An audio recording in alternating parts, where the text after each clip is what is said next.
sannivedana කරන යතිවරු කියන්නේ නෑ ඇයි බුදු කෙනෙක් ලෝකයට පහළ වුණේ කියලා. හරිම අර්ථවත්.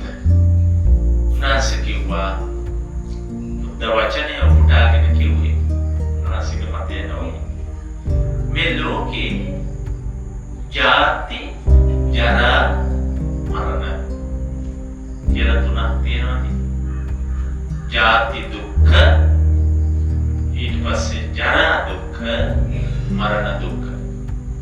මේ ජාති ජරා මරණ කියන ක්‍රියාවලිය ක්‍රියාත්මක වෙන නිසා තමයි බුදු කෙනෙක් ලෝකෙට පහළ වුණේ කියලා. හොඳට කල්පනා කරලා ජාති කියන්නේ හට ගැනීමයි. හට ගැනීම ඉපදී. ජරා කියන්නේ ඒ හටගත්තේ එක විදියට පවතින්නේ නැතුව වෙනස් වෙවි ගමන් කිරීම. මරණ කියලා කියන්නේ අවසානයේ අවසන් වීම. ඒ ජරා ස්වභාවය ජරාවෙන් ජරාවට කියලා ජරාවෙන් මරණයෙන් කරනවා. මේ තුනම දුකක්. මොකද පළවෙනි එක හට ගැනීම. ඒක තමයි අපිට දුකට මූලික හේතුව. අපිට මේ හැමදේම විඳින්න වෙන්නේ ඒක නිසා.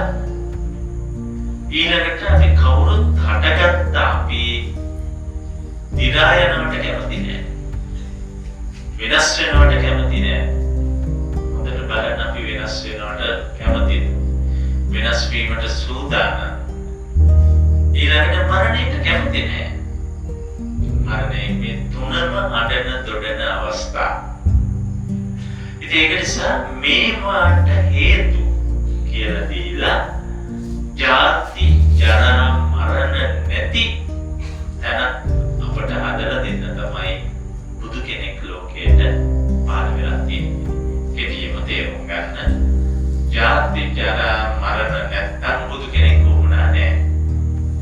ජාති ජරා මරණ දුකක් හැටියට අපට තියෙන නිසා ඒ දුකින් මිදෙන මඟ කියා දෙන්නයි බුදු කෙනෙක් ලෝකට ආවේ. එතකොට ඒ බුදු පියාණන් වහන්සේ අපට මේ ජාති ජරා මරණ මගින් දුක් මගින් මිදෙන්න කියූ දේවල් තමයි ධර්ම.